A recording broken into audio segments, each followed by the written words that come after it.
예, 오늘의 모닝 브리핑 시작하겠습니다.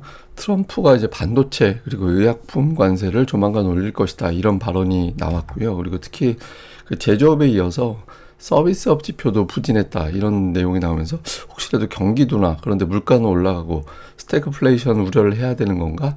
이런 분위기가 만들어지면서 이제 지수가 밀렸습니다. 우리나라는 이제 양도세 대상 대주주 기준이 50억 원 현재 상태가 유지될 가능성이 높아졌죠. 이제는 재료가 거의 유력해진 상태이기 때문에 추가적으로 밀어 올릴 수 있는지 다음 재료가 나와야 되는 그런 상황이 됐고요. 일단 박스권으로 복귀하긴 했는데 종목들 보면 이제 관세 협상 종료된 상태에서 관련된 종목들 중에서 일부는 아직까지 움직이지 않는 그런 모습이 나오고 있거든요. 그래서 이런 점도 점검해 보도록 하겠습니다.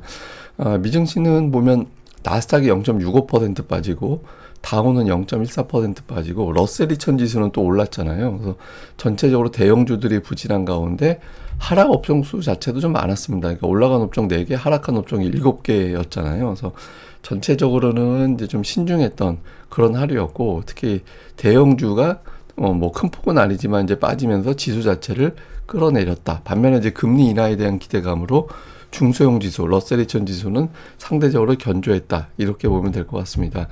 영향을 준 뉴스들 정리를 해보면 9월 인하는 거의 확정적으로 보는 것 같아요. 지금 월가 분위기 자체는. 연준 생각과 무관하게 월가에서는 그냥 9월에 금리 내리겠지, 내릴 거야, 막 내려야 돼, 뭐 이런 분위기로 가고 있고, 야후 이런 데서는 내리는 게 중요한 게 아니라 얼마나 내릴 것이냐, 그러니까 0.25냐, 0.50이냐, 뭐 이런 이야기들이 나오고 있고요. 그리고 이제 제프리스 같은 데서는 이제 금리 인하가 된다라는 전제로, 그러면 빅테크보다 그 빅테크 외 종목군들이 더 유리했다. 그래서 이제 대형주에서 다른 쪽으로 좀 분산해야 되는 거 아니냐. 그러니까 이런 취지의 어떤 분석을 제기하기도 했습니다. 그래서 9월 인하 자체는 어제 증시를 올렸던 재료라서 추가적으로 더 강하게 밀어 올릴 정도의 사안은 아니었던 것 같고요. 시장을 조금 긴장하게 만든 건 1차적으로 트럼프의 관세 이야기, 다음 주 즈음에 반도체, 그리고 이제 의약품에 관세를 부과할 건데, 의약품은 250% 최대 부과할 거다라고 이야기를 하고 있거든요. 처음에는 조금 부과했다가 그 다음에 계속해서 높이는 방식으로 갈 거야, 이런 어떤 메시지를 내놨고요. 그리고 이제 다음 주라든가 곧 그 쿠글러 이사의 후임자도 임명할 건데 베센트는 아니다. 이 사람이 본인이 안 한다고 하니까 어쨌든 한 4명 두고 지금은 이제 고르고 있어, 고민하고 있어, 이런 취지의 이야기를 했습니다. 근데 어쨌든 곧 반도체와 의약품에 대한 관세가 부과될 것이다. 여기에 대해서 조금 시장이 긴장을 했죠. 근데 이 발언 나올 때까지는 지수가 안 빠졌었어요. 이 개장 전에 나온 이야기였기 때문에 장 초반에는 플러스가 났거든요. 그래서 이거는 시장을 떨어뜨린 결정적인 재료였다, 이렇게 보긴 어렵고, 시장이 밀렸던 거는 제조업 지표 발표 이후에 ISM 서비스업 지수가 나오고 나서부터 이게 부진하네? 이렇게 되면서 제조업 지표가 부진했었는데 서비스업은 그동안 좀 비교적 견조하지 않나, 이렇게 봤었거든요. 근데 세 항목 보니까 이제 서비스업도 좀 흔들리는 것 같다, 이제 이런 걱정을 하면서 그때부터 시장이 밀렸고, 그 밀린 이후에 이제 플러스로 돌아서지 못한 상태 그대로 마감이 됐던 것 같습니다. 다만 이제 월가 사람들은 지금 보면 대충 한 3대1 정도 비율, 3대1 정도 비율로 이게 증시가 엄청나게 좋을 거다 이렇게까지는 아니지만 괜찮을 것 같아가 3 정도고 1은 안 좋을 것 같아, 이 정도 비율인 것 같아요. 예를 들어서 오늘 HSBC에서는 연말 전망을 높였습니다. 높여도 지금 지수하고 그렇게 큰 차이 나는 건 아닌데, 어쨌든 AI 효과와 관세 부담이 완화가 됐기 때문에 전망치를 상향한다. 그래서 가장 베스트한 전망치는 7,000포인트까지 가능하고, 관세 충격으로 경제가 안 좋아지면 5,700으로 빠질 수도 있다. 근데 이제 대충 해도 중간 정도 되는 게 6,400이라서 6,400을 기준, 그 다음에 이제 낙관적 시나리오, 이제 비관적 시나리오로 나눠서 제기를 했는데, 대체로 이제 월가 분위기는 지금보다는 조금 더 올라갈 것 같아 라는 분석이 조금 더 많은 것 같습니다. 근데 오늘 시장에서 지수를 떨어뜨린 게 ISM 서비스업 지수라고 말씀드렸잖아요. 이 서비스업 지수라는 거는 이 업종에 종사하는 담당자들한테 설문하는 거, 지금 지난달보다 분위기가 어때요? 사람을 더 뽑을 겁니까? 가격은 올릴 거예요? 내릴 거예요? 하여튼 등등을 물어보는 거예요. 근데 이게 50이 나왔잖아요. 지난달보다 내려갔죠. 이 기준선 50 밑으로 내려가면 그러면 경기가 나빠지는 거, 침체 국면, 수축 국면 이렇게 해석을 하거든요. 거의 붙어버렸죠. 그리고 이제 세부 항목을 보면 고용 데이터가 여기서도 나빠졌어요. 고용이 지난달에 47.2였는데 이번에 발표된 게 46.2, 0.8%포인트 떨어졌고요. 가격 지수는 올랐습니다. 그러니까 전달에 67.5였는데 이번 달에 69.9, 2.4%포인트 올랐거든요. 그러니까 고용은 둔해지고 가격은 올라가고, 그러니까 뭐 물론 이제 지급 수치 자체가 스태그플레이션이다 이렇게 볼 수는 없지만 흐름 자체는 스태그플레이션 같이 보이잖아요. 그래서 이거 제조업은 괜찮고 아주 부진했고 서비스업은 그런 대로 괜찮았는데 이제 서비스업도 깨지는 건가? 그러니까 이런 걱정을 하게 됐습니다. 근데 이게 이제 지표가 오락가락하긴 해요. 이게 이제 S&P 글로벌에서 나온 오늘 데이터인데 이건 또 올라갔어요. 예, 여기서 조사한 PMI는 또 올라갔거든요. 근데 이게 이제 두 개, 그 ISM 뭐고 S&P 글로벌은 뭐냐? 조사 대상이 달라요. 예, ISM은 조금 그 큰 기업들, 예, 대형 기업들의 비중이 좀 높은 편이고, 그다음에 S&P 글로벌은 상대적으로 규모가 작은 기업들 비중이 좀 높은 편이고 그런 차이가 좀 있긴 하거든요. 근데 어쨌든 이제 미국 투자자들이 더 중요하게 보는 거는 이제 ISM 쪽이라서 오늘 딱 나온 데이터를 보고 이게 미국 서비스업 경기 돌아가는 것도 좀 둔해지나 보다. 그럴지도 모르겠다. 이런 걱정을 좀 했고 이게 이제 지수를 끌어내리는 역할을 했던 것 같습니다.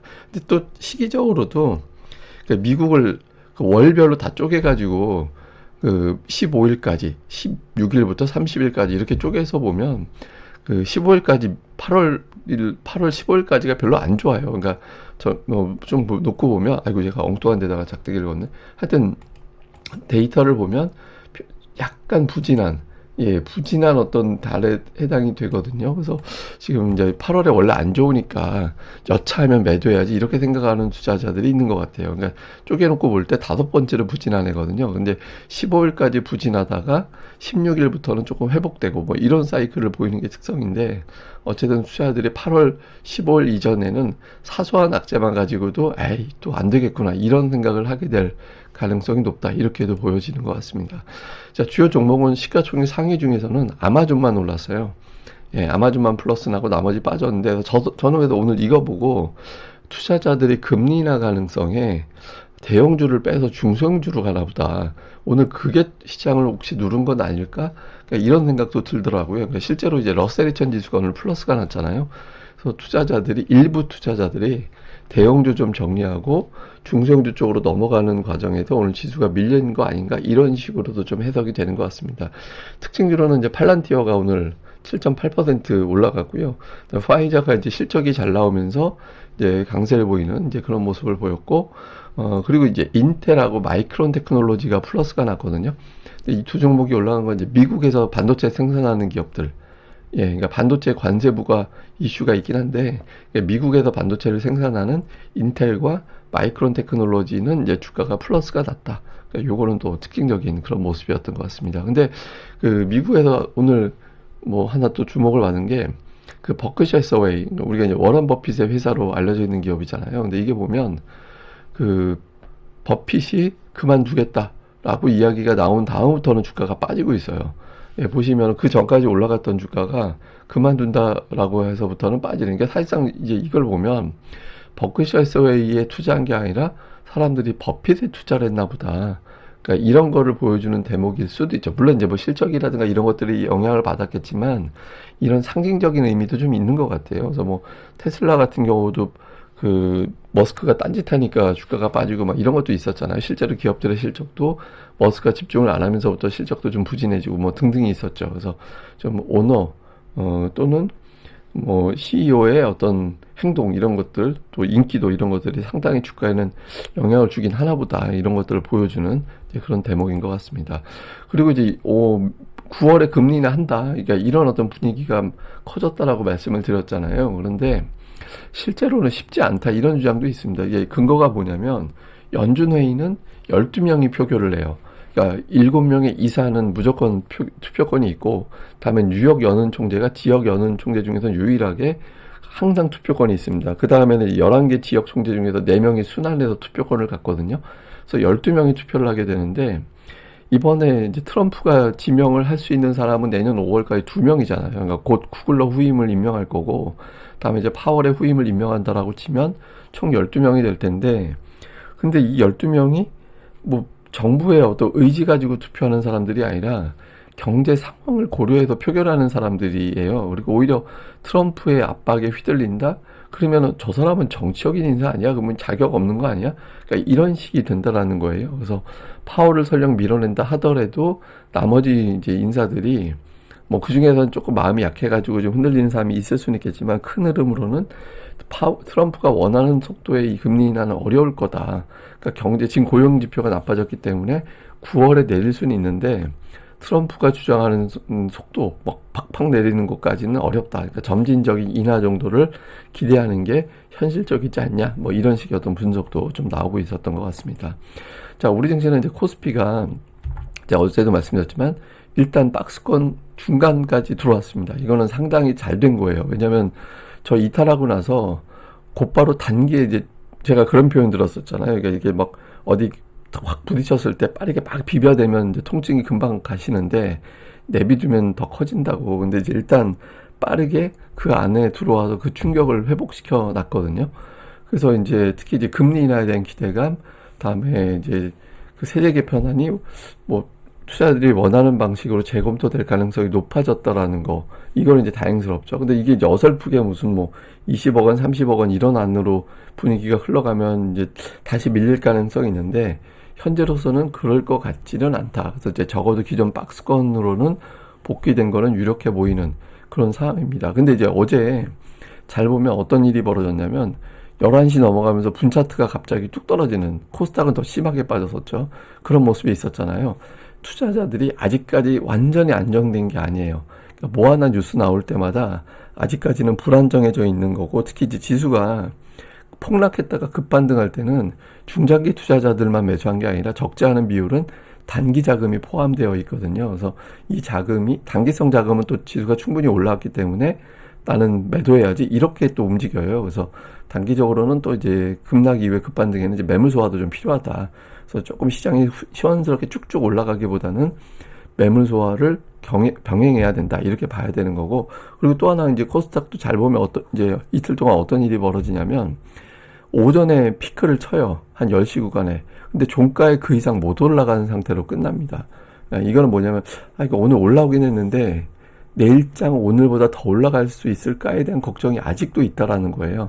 그러니까 오전의 고점을 오후에 돌파하지 못한다? 이거는 단기성 자금이 있어서 단타를 해먹었다라는 게 1차적으로 있고, 그 다음에는 내일장에 대한 어떤 확신은 아직까지는 부족하다. 그러니까 투자들이 조금은 불안한 심리가 있다라는 거거든요. 그래서 시장이 완전히 이제 좀 뭐 편안한 구간은 아직까지는 아니다라는 점도 봐야 됩니다. 근데 이제 다행스러운 건 주포가 복귀했다라는 점. 그러니까 외국인 투자자들이 물론 이제 그 직전에 이 세제 개편안 나오기 직전에 매수 강도보다는 조금 약하긴 하지만 어쨌든 매수하고 있잖아요. 예, 매수가 들어오고 있고 연기금도 이틀 연속 매수. 그동안에 연기금이 매수를 잘 안 했었거든요. 근데 이제 소폭이긴 하지만 매수로 들어왔다라는 점은 다행스러운 대목이죠. 근데 이제 아직까지 복귀가 안 된 게 삼성전자. 예, 삼성전자까지 매수를 해줘야 지수를 계속 올리겠구나 이런 시그널이 되는데 삼성전자까지 매수하지는 않고 있거든요. 그래서 좀 조심스러운 가운데 매수를 복귀한 거다. 이 정도로 보면 될 것 같습니다. 그리고 이번 주 들어서 이제 폭락 이후에 외국인 투자자들이 지수가 올라오는 과정에서 코스닥에서 뭘 샀나? 그러니까 이거를 좀 봤거든요. 그러니까 기관하고 외국인들 좀 보니까 기관 쪽은 뭐 리카켄바이오, 뭐 알테오젠 이런 거 산 것도 있는데 엔터주가 세 개가 다 들어가 있거든요. 그래서 엔터, 2차전지, 그다음에 일부 제약바이오, 그러니까 이렇게 들어가 있고요. 외국인 투자자들 같은 경우는 2차전지, 그러니까 에코프로비엠, 에코프로 이런 것들이 들어가 있고, 그 다음에 이제 반도체주 선별적으로 그러니까 이렇게 매수하는 게 좀 특징이었습니다. 그래서 양쪽에서 매수하는 신경 쓰는 업종이 살짝 달라요. 조금 차이가 있습니다. 그래서 이제 이 패턴이 좀 유지가 되는지도 좀 잘 살펴봐야겠습니다. 자, 뭐 시장을 조약을 해보면 이제 트럼프가 다시 관세 발언을 했는데 그러니까 인도에 대해서 뭐 압박을 한다. 이건 우리 증시에 그렇게 민감할 사안은 아닙니다만 이제 반도체와 의약품 발언이 나왔거든요. 두 업체, 우리나라는 여기에 이제 최애국 가장 이제 혜택을 줄 거야. 이 과정에서 뭐 이런 이제 발언이 있었는데 어쨌든 이제 두 업종에 대한 어떤 반응이 어떻게 나오는지 그 다음에 이제 금리 인하 효과가 이제 지속될 가능성이 있느냐. 오늘은 금리가 살짝 올랐어요. 그러니까 제가 이제 이번 주에 미국의 국채 발행이 굉장히 많이 있다라고 큰 대규모 이틀 동안 1,000억 달러 이틀 동안이 아니라 하여튼 장기 국채가 1,000억 달러 발행이 되어 있어서 금리가 주중반에 조금 올라갈 수도 있다라고 말씀드렸잖아요. 근데 살짝 올랐거든요. 이걸 보는 사이트 질문하신 분 계시던데 제가 이거 나중에 알려드릴게요. 하여튼 금리가 살짝 올라가긴 했는데 어쨌든 미국이 금리는 내릴 것 같다. 이거는 이제 신흥시장에는 이제 유리한 이제 재료가 될 것이다라고 말씀을 드렸죠. 그리고 어제 밤의 보도상으로는 양도세 부과 대상이 되는 대주주 기준이 사실상 50억 원 복귀되는 걸로 확정된 것 같다. 이런 식의 보도가 있었거든요. 그래서 코스닥 쪽에 조금 더 힘을 실어줄 수 있는지 이 흐름 21선까지 회복이 돼야 코스닥은 완전히 돌아선 걸로 봅니다. 근데 아직까지 회복이 안 됐거든요. 그 다음에 이제 외국인 투자자들이 비차익 매수 15종목 이상 매수하는 게 다시 시작이 되긴 했는데 삼성전자는 아직 팔고 있거든요. 그래서 이 부분에 대해서는 조금 더 확인이 이제 필요합니다. 그래서 삼성전자까지 매수로 완전히 돌아서는 움직임이 나와주는지 여부가 상당히 중요할 것 같습니다. 예, 그리고 이거는 제가 왜 보여드렸냐면 장기적으로 계속 주식을 들고 가도 될까에 대한 고민이 좀 있는 것 같아요. 그러니까 코스피가 연간 20% 이상 올라간 해, 지금 올해 33% 올랐기 때문에 올해도 20% 이상 플러스로 마감할 가능성이 높잖아요. 그러면 이제 내년도까지 계속 올라갈 거냐.